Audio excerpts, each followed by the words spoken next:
कृष्णा हरे कृष्णा हरे कृष्णा हरे कृष्णा हरे वाह हरे कृष्णा हरे कृष्णा हरे कृष्णा हरे कृष्णा हरे कृष्णा हरे कृष्णा हरे कृष्णा హరే కృష్ణ. శ్రీకృష్ణ పరమాత్మ దుర్యోధనుడికి నారాయణి సైన్యాన్ని ఇస్తాడు కదా. అక్కడి నుంచి దుర్యోధనుడు ఎవరి దగ్గరికి వెళ్తాడంటే బలరాముడి దగ్గరికి వెళ్తాడు. ఎందుకంటే తన గురువు కదా, ఆయన గదా యుద్ధం నేర్పించాడు కదా దుర్యోధనుడికి. అందుకని ఆయన కలుసుకోవడానికి వెళ్తాడు. ఎవరి వైపు యుద్ధం చేస్తాడో తెలుసుకోవడానికి వెళ్తాడనమాట. ఇప్పుడు దుర్యోధనుడు బలరాముడి అంతఃపురానికి వెళ్తే అక్కడ ఆయన ఉంటాడు.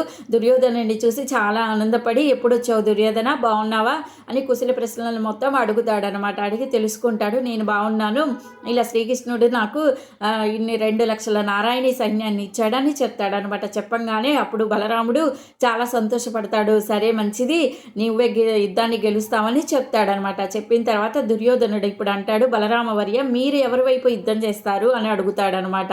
అడిగితే అప్పుడు బలరాముడు అంటాడు, ఎలా చేస్తాను యుద్ధము, మా యాదవ కులంలో కూడా కొన్ని రూల్స్ ఉంటాయి.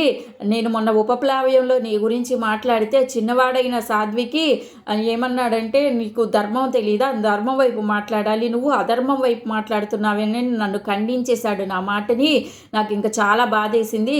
అందుకే నేను ఎవరి వైపు యుద్ధం చేయను. నీ వైపు యుద్ధం చేస్తే మా వాళ్ళు బాధపడతారు, మా వాళ్ళ వైపు యుద్ధం చేస్తే నువ్వు బాధపడతావు. నేను ఎవరి వైపు యుద్ధం చేయను. నేను పుణ్యక్షేత్రాలకు వెళ్ళిపోతాను. ఎప్పుడైతే యుద్ధం మొదలవుతుందో అప్పుడు పుణ్యతీర్థాలు పుణ్యభ్రమణాలలో నేను వెళ్ళిపోతాను, ఇక్కడ ఉండను అని చెప్పాడు. ఎవరి వైపు యుద్ధం చేయను అని చెప్పాడు.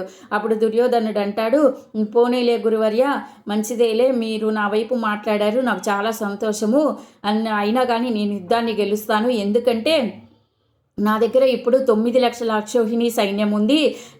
శ్రీకృష్ణుడు ఇచ్చిన సైన్యంతో కలిపి 11,00,000 అక్షోహిణి సైన్యం ఉంది. అర్జునుడి దగ్గర కేవలం 7,00,000 అక్షోహిణి సైన్యం మాత్రమే ఉంది.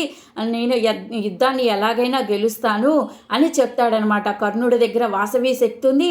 వాసవి శక్తితో అర్జునుడు చంపేస్తాడు. నేను యుద్ధం ఎలాగైనా జయిస్తాను అని చెప్తాడనమాట బలరాముడికి. సరే అని చెప్తాడు. ఎప్పుడైతే మొదలు పెడతారో మీరు యుద్ధం, అప్పుడు నేను పుణ్యక్షేత్రాలకు వెళ్ళిపోతానని చెప్తాడనమాట. ఇంకా ఏ గొడవ ఉండదు. ఆయన ఎటువైపు యుద్ధం చేసినా ఆయనకే బాధ. ఇంకా అక్కడి నుంచి దుర్యోధనుడు ఎవరి దగ్గరికి వెళ్తాడంటే కృతవర్మ దగ్గరికి వెళ్తాడు. ఆయన కొద్దిగా సైన్యాన్ని ఇస్తాడనమాట దుర్యోధనుడికి. ఇంకా ఆనందంతో అక్కడి నుంచి హస్తినాపురానికి వెళ్ళిపోతాడనమాట. ఇప్పుడు ఉపప్లావ్యంలో అందరూ ఉంటారు, పాండవులు, శ్రీకృష్ణ పరమాత్మ ఏం మాట్లాడుకుంటున్నారో నెక్స్ట్ వీడియోలో చెప్తా. హరే కృష్ణ.